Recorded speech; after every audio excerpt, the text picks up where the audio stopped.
C'est une course populaire qui existe depuis 2 ans déjà. Là, ce sera la 3e édition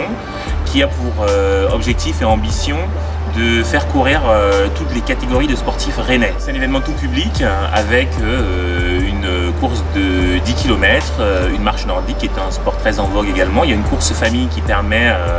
à des familles de courir tout ensemble d'un esprit festif et ludique parce que c'est une course qui est non classée et non chronométrée, c'est courir pour le fun. Et surtout le samedi, dans l'enceinte du Horizon Park, il y a le Step Challenge qui permet à des personnes qui ont plutôt des qualités d'explosivité de venir faire une montée chronométrée des marches dans le Horizon Park sur un effort qui dure à peu près 1 minute. C'est un événement qui s'organise 1 an à l'avance, donc dès la fin de cette édition, on va commencer à préparer la prochaine. La Horizon Run s'organise avec des partenaires, on a plusieurs partenaires qui nous suivent depuis le début, énormément de bénévoles vu qu'on est à plus de 120 bénévoles sur l'organisation et surtout avec le Stade Rennais Football Club qui est notre partenaire majoritaire qui nous permet d'avoir accès au Horizon Park et qui met à disposition des différents coureurs et bénévoles près de 500 places de foot cette année pour le match Rennes-Toulouse par exemple. C'est le même club, donc nous étions amateurs. Aujourd'hui, le Stade Rennais est un club professionnel, donc il n'a plus rien à voir avec le Stade Rennais Athlétisme, mais on a gardé de bons rapports qui font que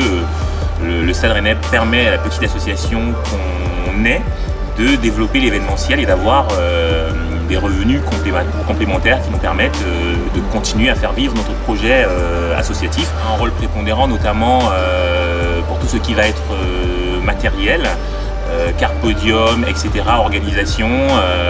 qui nous donne l'accès aussi pour bloquer les différentes routes, dont la route de Lorient et plusieurs accès aux étangs d'Apigné également. Bon, Rennes est une ville très sportive qui est régulièrement très bien classée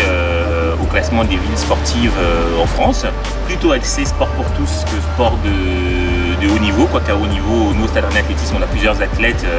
dont Marine Vallet et Maxence Pécat qui ont eu des médailles d'or en championnat de France et des sélections internationales. Et le Stade Rennais Foot qui montre, et un peu plus encore cette année, que le Stade Rennais peut exister, ou la ville de Rennes peut exister à très haut niveau. Le REC Rugby qui est monté il n'y a pas très longtemps d'une division également. Donc ce qui est assez sympa à Rennes, c'est que c'est une ville où se côtoient les 2 types de pratiques, la pratique loisir et la pratique de haut niveau, même si nous, en tant qu'association, ayant des ambitions de haut niveau, on souhaiterait que la municipalité en fasse plus, notamment sur le plan des infrastructures sportives, pour développer encore le sport de haut niveau à Rennes. Oui, je pense parce que on est sur un parcours qui va être très accessible, parce que c'est plat et c'est du chemin de halage. On part du Horizon Park qui est un lieu mythique du sport rennais, donc certaines personnes pourraient avoir comme facteur déclencheur de se mettre à la course à pied, de venir au Horizon Park, de faire cette course et ensuite de se dire pourquoi pas m'entraîner davantage pour améliorer mon niveau ou revenir chaque année au Horizon Park pour améliorer son temps sur un parcours qui est le même année après année.